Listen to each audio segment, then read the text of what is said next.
نماز کا مقصد کیا ہے کہ انسان کے اندر خشوع بڑھنا چاہیے. تو معتدل نماز، زیادہ لمبی نہیں اور اتنی چھوٹی بھی نہیں کہ رکن ہی پورا نہیں ہوا، ابھی تسبیحات پوری پڑھنی نہیں تھی اور قاری صاحب نے رکوع سے سر اٹھا لیا یا سجدے سے سر اٹھا لیا. نبی کریم صلی اللہ علیہ وآلہ وسلم کی معتدل نماز وہ صحابہ کو پتہ تھی. اب صحابہ کون سی نماز پوچھ رہے ہیں؟ حضرت عائشہ صدیقہ رضی اللہ عنہا سے کہا ہمیں رات کی نماز بتائیں، تہجد کی نماز بتائیں جو نبی کریم صلی اللہ علیہ وآلہ وسلم اپنے حجرے میں پڑھتے ہیں. تو عائشہ صدیقہ رضی اللہ عنہا فرماتی ہیں تم نے سورہ مزمل نہیں پڑھی؟ سورہ مزمل کے اندر اللہ تبارک و تعالیٰ نے اس حقیقت کو بڑے اچھے طریقے سے بیان فرمایا ہے کہ نبی کریم صلی اللہ علیہ وآلہ وسلم کبھی نصف رات قیام کرتے ہیں، کبھی ثلث رات قیام کرتے ہیں. رات کا اکثر حصہ رب کے سامنے جو ہے عاجز انکساری میں گزار دیتے ہیں. تو نبی کریم صلی اللہ علیہ وآلہ وسلم جو معصوم عن الخطا ہیں، جن کی کوئی خطا نہیں ہے، تو ہمارے جیسے پاپی جو قدم قدم پہ خطائیں کر رہے ہیں، گناہ کر رہے ہیں، اپنی روح کو بڑا گندا کر چکے ہیں، دل تاریک اور کالا کر چکے ہیں، لیکن ہم غفلت میں سو رہے ہیں. امام الانبیاء علیہ السلام رات کا اکثر حصہ اللہ کے سامنے قیام میں گزار رہے ہیں. 100 آیات، ہزار آیات کی تلاوت نبی کریم صلی اللہ علیہ وآلہ وسلم ایک رکعت کے اندر فرما رہے ہیں.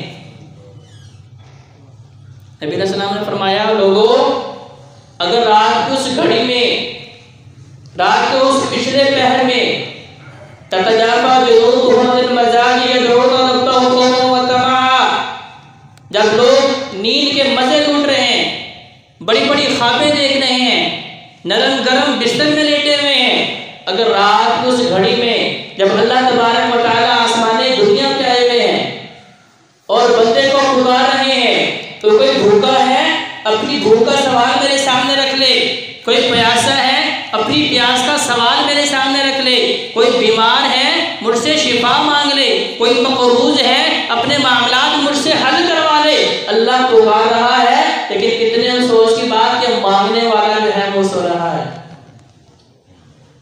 شہنشاہ پکار رہا ہے، بادشاہوں کا بادشاہ پکار رہا ہے، لیکن فقیر جو ہے وہ سو رہا ہے، لینے والا سو رہا ہے، دینے والا تو پکار رہا ہے. تو نبی علیہ السلام فرماتے ہیں رات کی اس گھڑی میں اگر انسان اذان فجر سے پہلے اٹھ کے اللہ کے سامنے کھڑا ہو جاتا ہے، صرف 10 آیات کی تلاوت کر لے، اللہ فرشتوں کو حکم دیتے ہیں میرے اس بندے کو غافلین میں سے نکال دو. غافل کون ہوتا ہے؟ جو بات نہیں مانتا، جو بات سنتا نہیں، اسے کام کہا جائے جو کام نہیں کرتا اسے ہم غافل کہتے ہیں. ہماری اردو میں بھی یہ لفظ استعمال ہوتا ہے. تو اللہ تعالیٰ فرماتا ہے صرف 10 آیات لمبی چوڑی تلاوت پہ تو جو ثواب بڑے بہترین ہیں، اس کے لیے تو بڑی بہترین مہمان نوازیاں ہیں. فرمایا جو شخص 10 آیات کی تلاوت کرتا ہے اسے غافلین میں سے نکال دو. جو بندہ 100 آیات کی تلاوت کرتا ہے اس کا نام قانتین کے اندر لکھ دو.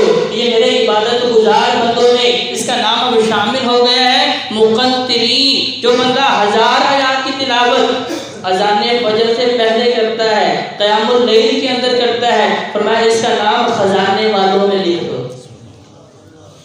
کیا بھی لوگوں نے میرے خزانے لوٹنے ہیں، اب ان کے لیے شاہانہ زندگی منتظر ہے، ان کے لیے ٹھاٹ واٹ والی زندگی ہے، بادشاہوں والی زندگی جو اللہ نے قرآن میں بیان فرمائی کہ تخت لگے ہوئے ہیں، حورے غلمان نوکر چاکر ملازمین سامنے کھڑے ہیں کہ ابھی بادشاہ حکم دے کچھ کھانے کا، کچھ پینے کا، کچھ تواضع کا، تو ہر چیز کو آنر فانر جو ہے وہ پیش کر دیا جائے. یہ کن کے لیے ہے؟ جو 1000 آیات کی تلاوت روزانہ اذان فجر سے پہلے اٹھ کے اللہ کے سامنے حاضر ہو کے کرتے ہیں. تو ذات جی وقار نبی کریم صلی اللہ علیہ وآلہ وسلم کو اللہ نے حکم دیا، نبی علیہ السلام نے عملی اعتبار سے کر کے دکھایا، صحابہ نے اس طرز عمل کو اپنایا. تو پھر دیکھیں کہ جب مکہ سے نکلے تھے بیار و مددگار تھے، مجبور بھی تھے، مقہور بھی تھے، مظلوم بھی تھے، لیکن پوری کائنات کے اندر ان کا نام آج بھی عزت و احترام سے لیا جاتا ہے. اس کی وجہ کیا ہے؟ انہیں پتہ ہے کہ رب کی ولایت کن کو ملتی ہے، رب کی دوستی کن کے مقدر میں آتی ہے، رب کا قرب کنہیں ملتا ہے. جیسا کہ حدیث قدسی ہے اللہ تبارک و تعالیٰ خود ارشاد فرماتے ہیں جس بندے نے میرے دوست کے ساتھ دشمنی رکھی گویا کہ اس نے میرے ساتھ دشمنی رکھی. تو صحابہ نبی علیہ السلام سے پوچھتے ہیں کہ یا رسول اللہ بتائیے اللہ کے دوست کون ہیں؟ تو نبی علیہ السلام نے فرمایا کہ اللہ تعالیٰ خود بیان فرما رہے ہیں جو بندے 5 وقت کی نماز اہتمام کے ساتھ پڑھتے ہیں، مواظبت کے ساتھ، دوام کے ساتھ پڑھتے ہیں، نماز کے تاریخ اور جوڑ نہیں ہے، اللہ تعالیٰ فرماتا ہے وہ میرے دوست ہیں، وہ میرے ولی ہیں، وہ میرے خلیل ہیں. تو دادا جی کا اس کا مطلب یہ ہے کہ کام مشکل نہیں ہے، کام انتہائی آسان ہے. اگر آج ہمیں کوئی ہمارے گاؤں کا بڑا کہہ دینا کہ تم میرے دوست ہو، تمہیں پریشان ہونے کی ضرورت نہیں، کوئی بھی حاجت ضرورت ہو مجھے بتا دینا، تو ہم بڑے چوڑے سینے کے ساتھ کہتے ہیں لو جی میری تو ساری مشکلیں آسان ہو گئی. لیکن یہاں عرش والا کہہ رہا ہے، بادشاہوں کا بادشاہ کہہ رہا ہے، شہنشاہ خود کہہ رہا ہے کہ جو میرے دوست ہیں میں ان کی ساری حاجتیں کی مانگیں پوری کر دیتا ہوں، ان کی مشکلات حل کرنا میری ذمہ داری ہے.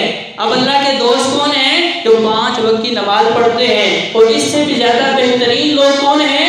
جو چھٹی نماز تہجد کی نماز پڑھتے ہیں.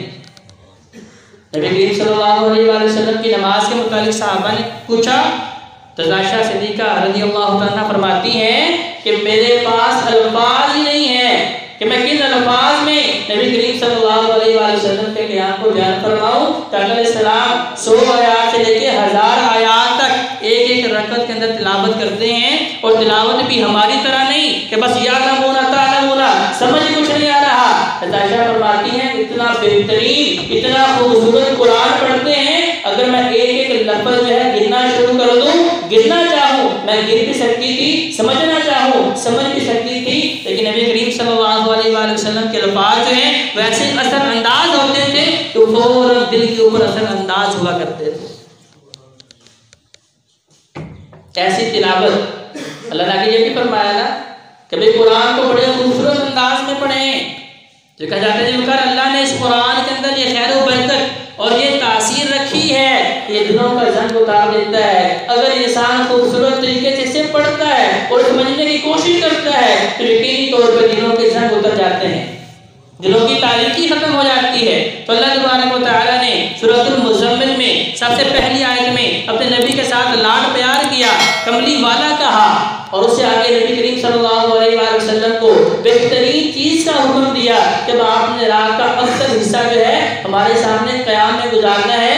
دراصل یہ حکم امت کے لیے تھا، گناہ گاروں کے لیے تھا، رب کے نافرمان لوگوں کے لیے تھا کہ جو لوگ دین کے اجالوں میں رب کی بغاوت کرتے ہیں، رب کی نافرمانی کرتے ہیں، رب کے عذاب کو دعوت دیتے ہیں، رات کی تاریکی میں پردے کے ساتھ اپنے خالق و مالک کو بلائیں، پکاریں، اور اپنی آنکھوں سے اشک بار ہو، ایک مکھی کے سر کے برابر بھی اگر ان کی آنکھوں سے آنسو بہ نکلتا ہے تو اللہ تبارک و تعالیٰ انہیں جہنم سے آزاد کر کے جنت کا وارث بنا دیتا ہے.